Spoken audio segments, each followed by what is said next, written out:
Hello students, good morning. एक बार फिर स्वागत है आप सभी का हमारे यूट्यूब चैनल पर। और आज के इस वीडियो में जानेंगे क्लास 11 केमिस्ट्री का जो हाफ ईयरली का अभी पेपर हुआ है 21-22 के लिए। ये नागौर डिस्ट्रिक्ट का पेपर है, क्योंकि जिला सम्मान परीक्षा में हर एक डिस्ट्रिक्ट का अलग अलग पेपर होता है। तो नागौर डिस्ट्रिक्ट के पेपर को यहाँ डिस्कस करेंगे। अच्छा खासा जो है पेपर बनाया गया है। इसमें ऑब्जेक्टिव भी है, रिक्तान भी है, सत्य असत्य भी हैं, छोटे क्वेश्चन भी हैं, बड़े भी हैं, सभी टाइप के क्वेश्चन जो है इसमें शामिल करे हैं। तो चलिए आज का वीडियो लेक्चर शुरू करते हैं। तो देखो, पूर्णांक इसके 34 हैं ही। पहले सवाल पे चलते हैं। तो पहला सवाल है अपना, ज्योति तीव्रता का ऐसा ही मात्रक, तो ये होता है कैंडेला। फिर है 8.256 इंटू 10⁻³ में सार्थक अंकों की संख्या है 4। ये सारे सार्थक अंक हैं। H2O का मोलर द्रव्यमान होता है 18.02 एग्जैक्ट, यानी 2 हाइड्रोजन के 16 लगभग 18 मानते हैं अपन। ये 18 एग्जैक्ट है। सोडियम परमाणु के बाह्यतम कोष में इलेक्ट्रॉनों की संख्या, तो सोडियम 11 नंबर पे आता है, तो 2 8 1, तो बाह्यतम कोष में 1 हो जाएगा। नेक्स्ट आगे बढ़ते हैं। तो NaCl की जालक एंथैल्पी पूछी जा रही है। तो NaCl की जालक एंथैल्पी 788 किलो जूल पर मोल होती है। फिर अब प्रकाश विद्युत प्रभाव की खोज हेनरी हर्ट्ज ने की थी।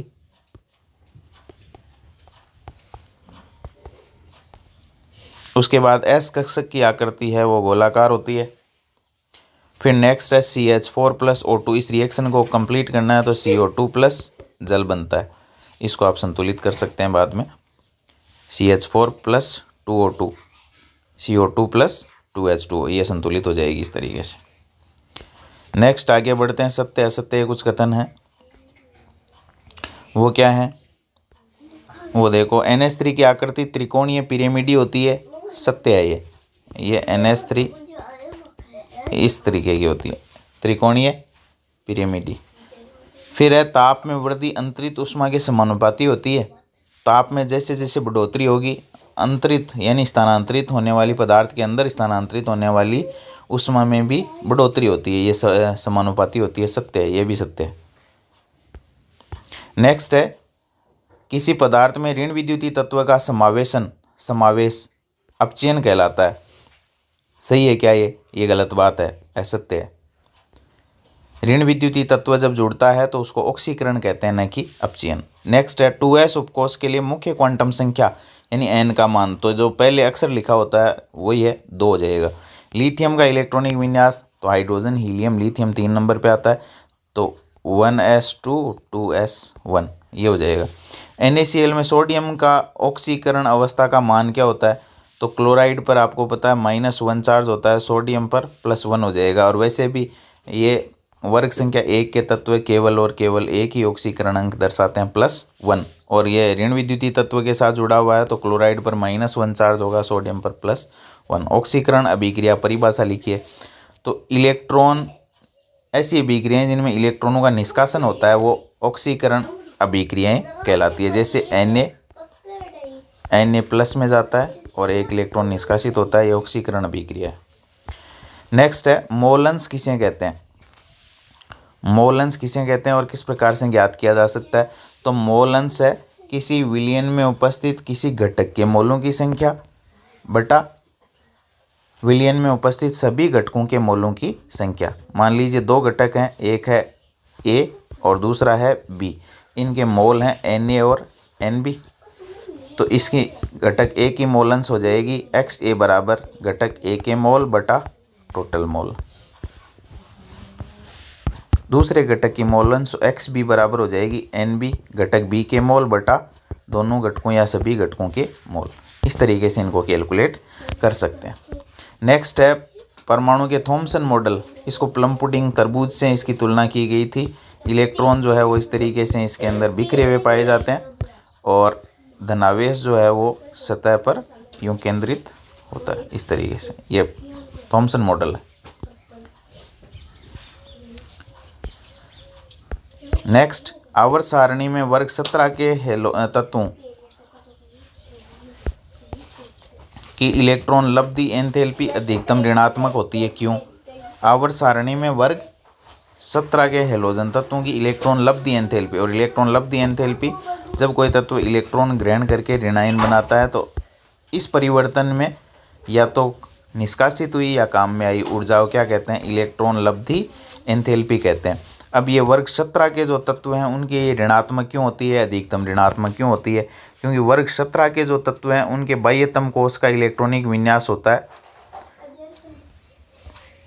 इस तरीके का, यानी बाह्यतम कोश में एक इलेक्ट्रॉन की जगह रिक्त होती है। जैसे ये एक इलेक्ट्रॉन ग्रहण करते हैं अपना अष्टक ये पूर्ण कर लेते हैं, और एक इलेक्ट्रॉन ग्रहण करके अष्टक पूर्ण करने के कारण ये स्थायित्व को प्राप्त करते हैं, अक्रिय गैस विन्यास प्राप्त कर लेते हैं और ऊर्जा निष्कासित होती है।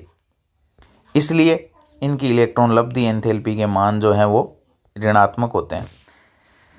नेक्स्ट है CO2 अध्रुवीय होती है, SO2 ध्रुवीय है। तो CO2 के लिए म्यू का मान 0 होता है और SO2 के लिए म्यू का मान नॉट इक्वल टू 0 होता है। क्यों?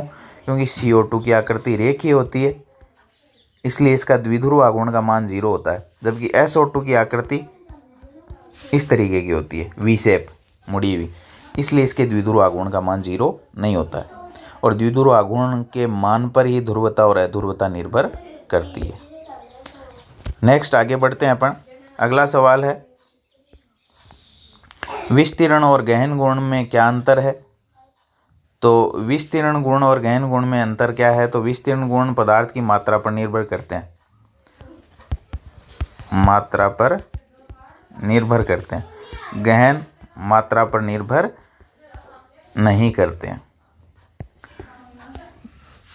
ये हैं गहन और विस्तीर्ण गुणधर्म। जैसे घनत्व है मात्रा पर निर्भर नहीं करता है, टेम्परेचर है मात्रा पर निर्भर नहीं करता है, लेकिन द्रव्यमान है मात्रा पर निर्भर करता है। ये हो गए गहन और विस्तीर्ण गुणधर्म। नेक्स्ट आगे बढ़ते हैं। उत्कृष्ट गैसों की आयनन एंथैल्पी का मान अपने आवर्त में सर्वाधिक होता है, उसका कारण क्या है? आवर्त में उच्चतम होता है, क्यों? क्योंकि इनका इलेक्ट्रॉनिक विन्यास पूर्ण भरा इलेक्ट्रॉनिक विन्यास होता है, पूर्ण भरा इलेक्ट्रॉनिक विन्यास। इसलिए इनके बाह्यतम कोश में से इलेक्ट्रॉन निकालने के लिए बहुत उच्च ऊर्जा की आवश्यकता होती है, इनका स्थायी इलेक्ट्रॉनिक विन्यास होता है। नेक्स्ट आगे बढ़ते हैं अपन। अगला सवाल है अपना संक्रमण तत्व किसे कहते हैं, इनका इलेक्ट्रॉनिक विन्यास क्या होता है। तो संक्रमण तत्व आपको पता है, डी ब्लॉक तत्वों को संक्रमण तत्व कहते हैं, डी ब्लॉक तत्वों को संक्रमण तत्व कहते हैं। इनका इलेक्ट्रॉनिक विन्यास क्या होता है, तो इनका सामान्य इलेक्ट्रॉनिक विन्यास होता है N-1D 1 से 10 NS 0 से लेकर 2। ये कॉमन इलेक्ट्रॉनिक विन्यास है संक्रमण तत्वों का। नेक्स्ट आगे बढ़ते हैं। अगला सवाल है धनायन अपने जनक परमाणु से छोटे क्यों होते हैं, ऋणायन अपने जनक परमाणु से बड़े क्यों होते हैं। अब देखो धनायन में क्या होता है, धनायन अपने जनक परमाणु से छोटे क्यों होते हैं। ये सोडियम है, इसका इलेक्ट्रॉनिक विन्यास था 281 और धनायन बनने के बाद रह गया 28। तो प्रोटॉनों की संख्या तो इसमें 11 ही है, इलेक्ट्रॉनों की संख्या भी 11 ही है, लेकिन इसमें इलेक्ट्रॉनों की संख्या रह गई 10 और प्रोटॉन है 11। तो नाभिकीय आवेश क्या होता है, बढ़ जाता है। प्रति इलेक्ट्रॉन नाभिकीय आवेश यानी 11 प्रोटॉन 10 इलेक्ट्रॉनों पर नाभिकीय आवेश लगाएंगे तो प्रति इलेक्ट्रॉन नाभिकीय आवेश बढ़ जाएगा, और नाभिकीय आवेश जब बढ़ेगा तो धनायन आकार में छोटे हो जाएंगे। ऋणायन अपने जनक परमाणु से बड़े क्यों होते हैं, तो जैसे ये X है, इलेक्ट्रॉन ग्रहण करके ये ऋणायन बनाता है X माइनस, या मान लीजिए ये Cl है, Cl प्लस एक इलेक्ट्रॉन Cl माइनस बनाता है, तो ये होता है 287, ये हो जाता है 288। पहले 17 इलेक्ट्रॉनों पर 17 प्रोटॉनों का नाभिकीय आवेश लग रहा था, अब 18 इलेक्ट्रॉनों पर 17 प्रोटॉनों का नाभिकीय आवेश लगता है, इसलिए प्रति इलेक्ट्रॉन नाभिकीय आवेश क्या होता है, घट जाता है, इसलिए आकार में वृद्धि हो जाती है। क्लियर। नेक्स्ट है अपना नेक्स्ट सवाल है इलेक्ट्रॉन लब्धि एंथैल्पी और इलेक्ट्रॉन ऋणात्मकता में क्या अंतर है। इलेक्ट्रॉन लब्धि एंथैल्पी में क्या होता है, किसी विलगित गैसीय परमाणु के बाह्यतम कोश में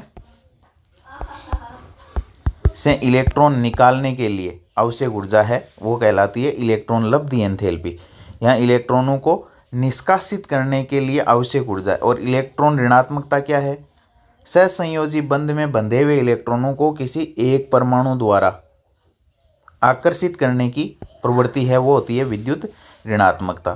तो इसमें तो इलेक्ट्रॉन का निष्कासन होता है, इसमें इलेक्ट्रॉन का आकर्षण होता है। क्लियर? नेक्स्ट है द्विध्रुव आघूर्ण किसे कहते हैं? तो द्विध्रुव आघूर्ण आपको पता है, द्विध्रुव आघूर्ण किसे कहते हैं? किसी अणु में उपस्थित ध्रुवता की माप। ध्रुवता की माप क्या कहलाती है? द्विध्रुव आघूर्ण कहलाती है। म्यू से प्रदर्शित करते हैं, सदिश राशि है। उदाहरण आप जानते हो, जैसे ये लीनियर मॉलिक्यूल है, इसमें दोनों परमाणु समान है, तो ये जितने इलेक्ट्रॉनों को इधर आकर्षित करेगा वो उतने उधर आकर्षित करेगा। इसके द्विध्रुव आघूर्ण का मान 0 होगा, CO2 का 0 होगा। इस तरीके से ये अपन कर सकते हैं। नेक्स्ट है NH3 में संकरण की व्याख्या कीजिए। NH3 में कौन सा संकरण है? तो NH3 के अंदर संकरण के लिए केंद्रीय परमाणु है, उसके बाह्यतम कोश या संयोजी कोश में इलेक्ट्रॉनों की संख्या एकल बंधु की संख्या बटा 2, 5, 3, 8। केंद्रीय परमाणु नाइट्रोजन के संयोजी कोश में इलेक्ट्रॉन यानी बाह्यतम 5, एकल बंधु की संख्या 3, 2 का भाग दे 2, यह आ जाएगा 4। और यदि इलेक्ट्रॉन युग्म की संख्या 4 आती है तो संकरण sp3 होता है, 3 आती है तो sp2 होता है, 2 आती है तो sp होता है, यानी 4 sp3 संकरित कक्षक निर्मित होंगे। और इसको डिटेल से आप लोग कर सकते हैं हल। 4 संकरित कक्षक, 1 s और 3 p कक्षक मिलकर 4 sp3 संकरित कक्षकों का निर्माण करते हैं। और 4 sp3 संकरित कक्षक अपने आप को चतुष्फल की आकृति में क्या कर लेते हैं? व्यवस्थित कर लेते हैं इस तरीके से। अब 4 sp3 में से बंध बना रखे हैं 3 में से, 3 के साथ ही 3 हाइड्रोजन है, तो हाइड्रोजन के पास 1s कक्षक होता है, 1, 2 और ये 3। अब ये चौथा कक्षक खाली रह गया। इलेक्ट्रॉन युग्म थे 4, 1, 2, 3 और 4। चौथा इलेक्ट्रॉन युग्म इसमें लोन पेयर के रूप में मौजूद रहेगा, ये हो जाएगा NH3। नेक्स्ट है अष्टक नियम क्या है? अष्टक नियम क्या है कि प्रत्येक परमाणु अपने बाह्यतम कोश में इलेक्ट्रॉनों के साझे से, इलेक्ट्रॉनों के स्थानांतरण से 8 इलेक्ट्रॉन प्राप्त करने का प्रयास करता है। इसको अष्टक नियम कहते हैं। इसकी लिमिट्स क्या है? तो अष्टक नियम के कुछ अपवाद हैं यानी सीमाएं हैं। एक तो है विषम इलेक्ट्रॉन अणु। विषम इलेक्ट्रॉन अणु, इनमें अष्टक पूरा नहीं हो पाता है। अष्टक नियम बात 8 इलेक्ट्रॉनों की करता है, लेकिन विषम इलेक्ट्रॉन अणु जो है उनमें सभी परमाणुओं का अष्टक पूरा नहीं हो पाता है। इसके अलावा अष्टक नियम का एक और अपवाद है, वो है प्रसारित अष्टक। इसमें इलेक्ट्रॉन 8 से ज़्यादा पाए जाते हैं, जैसे SF6 में केंद्रीय परमाणु के पास 8 से ज़्यादा इलेक्ट्रॉन होते हैं, तो ये इसकी सीमाएं हो जाएंगी। नेक्स्ट है H2 में बंद कोटि का परिकलन कीजिए। H2 में बंद कोटि का परिकलन कीजिए। तो आपको पता है H2 में बंद कोटि का परिकलन करने के लिए हाइड्रोजन के 2 परमाणु कर लेंगे इस तरीके से। 1 इलेक्ट्रॉन इसके पास है, 1 इलेक्ट्रॉन इसके पास है, ये सिग्मा 1s हो जाएगा, ये सिग्मा स्टार 1s हो जाएगा। ये बॉन्डिंग है, ये एंटी बॉन्डिंग है। अब दोनों इलेक्ट्रॉन पहले निम्न ऊर्जा स्तर में जाएंगे, इसमें कोई इलेक्ट्रॉन नहीं होगा। अब बॉन्ड ऑर्डर ज्ञात करने के लिए फॉर्मूला है बॉन्ड ऑर्डर बराबर 1/2 बॉन्डिंग माइनस एंटी बॉन्डिंग, तो हो जाएगा 1/2, 2 माइनस 0 तो आ जाएगा 1। ये बॉन्ड ऑर्डर आ जाएगा। इस तरीके से कैलकुलेट कर सकते हैं। नेक्स्ट है आंतरिक ऊर्जा। इन पर टिप्पणी लिखनी है, आपको समझाना है इनको क्या क्या होते हैं ये। आंतरिक ऊर्जा तो किसी निकाय में समाहित सभी प्रकार की ऊर्जाओं का योग जो है वो क्या कहलाता है? आंतरिक ऊर्जा। उष्मा ये ताप के समानुपाती होती है। किसी निकाय में अंतरित उष्मा ताप में वृद्धि के समानुपाती होती है, यानी ताप में वृद्धि के साथ पदार्थ में उष्मा की मात्रा बढ़ती है। विशिष्ट उष्मा स्पेसिफिक हीट क्या होती है? तो किसी पदार्थ का